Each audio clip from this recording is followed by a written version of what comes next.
नमस्कार। भारत यानी त्योहारों का देश। हर गली, हर नुक्कड़ पर एक अलग ही उत्सव, एक अलग ही रंग। पर सवाल ये है कि इतने सारे त्योहारों को कोई याद कैसे रखे। तो चलिए आज इसी सवाल का एक बहुत ही मज़ेदार जवाब ढूंढते हैं। और ये सवाल वाकई बहुत बड़ा है।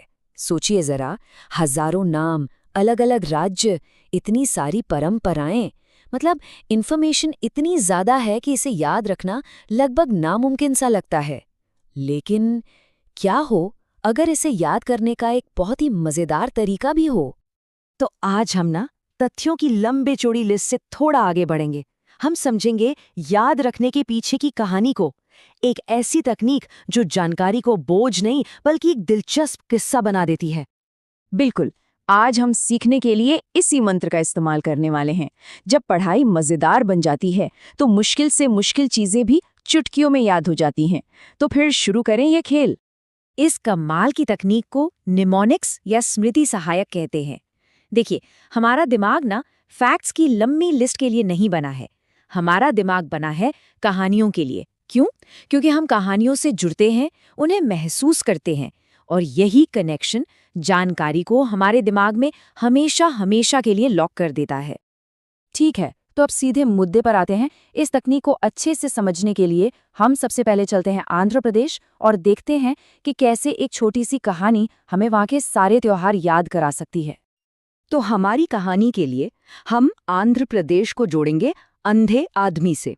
अब ये बस एक कल्पना है, एक हुक जो हमें एक यादगार कहानी बनाने में मदद करेगी। तो चलिए देखते हैं ये कहानी कैसे आगे बढ़ती है।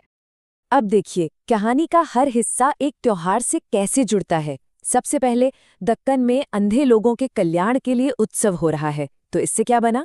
दक्कन महोत्सव और कल्याणोत्सवम। सिंपल। अच्छा, वहां फल मैंगो बट रहे हैं। फल मैंगो, फ्लेमिंगो, है ना मिलता जुलता? तो हो गया फ्लेमिंगो फेस्टिवल। फिर कोई कहता है ये ले अम्मा, इससे बना ये लम्मा जतारा।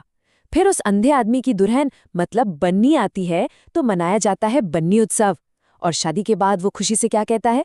अब मैं रोटियां पाड़ूंगा, यानी रोटेला पांडुगा। है ना कमाल? देखिए, बस एक कहानी और 5 त्योहार हमेशा के लिए याद। हाँ, एक बात और जानना जरूरी है कि कुछ त्योहार एक से ज्यादा राज्यों में भी मनाए जाते हैं, जैसे उगादी। ये आंध्र प्रदेश के साथ साथ तेलंगाना और कर्नाटक में भी मनाया जाता है। हम चाहें तो अपनी कहानी में इसका भी कोई जिक्र जोड़ सकते हैं ताकि ये भी याद रहे। चलिए अब थोड़ा आगे बढ़ते हैं और देखते हैं कि ये तकनीक देश के किसी दूसरे हिस्से में कैसे काम करती है। अब हम चलेंगे पूर्वोत्तर भारत की ओर। और हाँ, इस बार कहानी की रफ्तार जरा तेज होगी। अरुणाचल प्रदेश के लिए हमारी कहानी के हीरो और हीरोइन हैं अरुण और आंचल। इन दोनों के बीच की एक छोटी सी प्यारी सी नोकझोंक हमें वहां की कई त्योहारों के नाम याद दिलाएगी। तो कहानी कुछ यूं है। अरुण कहता है मैं बस सो लूंगा, यानी सोलुंग फेस्टिवल। फिर वहां पहुंचकर कहता है मोपिन, मतलब मुझे पीनी है। इस पर आंचल का जवाब आता है आज तो ड्राई डे है, मतलब ड्री उत्सव।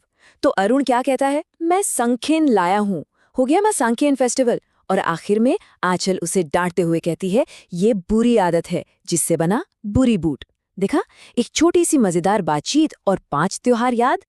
चलिए अब कुछ और राज्यों की कहानियों पर एक तेज नजर डालते हैं। इसे एक तरह का लाइटनिंग राउंड समझिए, जिससे ये पता चलेगा कि ये तकनीक पूरे भारत में कितनी जबरदस्त काम करती है। असम की कहानी है एक औसम बहू की। बहू से बना त्योहार बिहू। ये बहू आई है अम्बुबाची मेले से। अब जब उसे चाय बनाने को कहा गया तो उसने कहा मी दम मी फी। और जब मिठाई बनाने को कहा गया तो बोली अली ए लिगांग। लगता है ये उसकी भाषा में ना कहने का तरीका था। देखिए कैसे इस छोटी सी कहानी से असम के त्योहार याद हो गए। अब गोवा की कहानी। 3 दोस्त हैं, वो राजाओं की तरह गोवा जाते हैं, तो हो गया 3 किंग्स फेस्टिवल। वो जाते हैं मैंगो और ग्रेप फेस्टिवल में। एक दोस्त एक पूरा ड्रम भर लेता है, जिससे बना बॉन्ड ड्रम। और फिर वो सबको बुलाता है साओ आओ जाओ, यानी साओ जो आओ। लेकिन दोस्त आने से मना कर देते हैं। क्यों? क्योंकि उन्हें सनबर्न और त्वचा के चिखल से कालो होने का डर है, मतलब चिकल कालो। वाकई क्या शानदार तरीका है। तो जैसा कि हमने अब तक देखा, ये सिर्फ रट्टा मारने के बारे में नहीं है, नहीं, इसका एक बहुत गहरा मतलब भी है। ये सिर्फ ट्रिक्स नहीं है। जब हम किसी जानकारी को एक कहानी के तौर पर याद करते हैं ना, तो हम उसके साथ एक इमोशनल कनेक्शन बना लेते हैं और तब सीखना पर्सनल और यादगार बन जाता है। और शायद यही सबसे जरूरी बात है। ये कहानियां हमें अलग अलग राज्यों की संस्कृति के और करीब ले आती हैं। ये त्योहार फिर सिर्फ नाम नहीं रह जाते, बल्कि हमारे जहन में बसी एक जीती जागती कहानी का हिस्सा बन जाते हैं। एक कहानी जो हमें भारत की सांस्कृतिक विरासत की सराहना करने में मदद करती है। तो अंत में एक सवाल छोड़ जाता हूँ। अगर हम त्योहारों जैसी मुश्किल जानकारी को कहानियों से इतना आसान बना सकते हैं, तो सोचिए ज्ञान के और कौन-कौन से दरवाजे हैं जिन्हें हम इस कल्पना की चाबी से खोल सकते हैं। इतिहास, विज्ञान या कुछ और।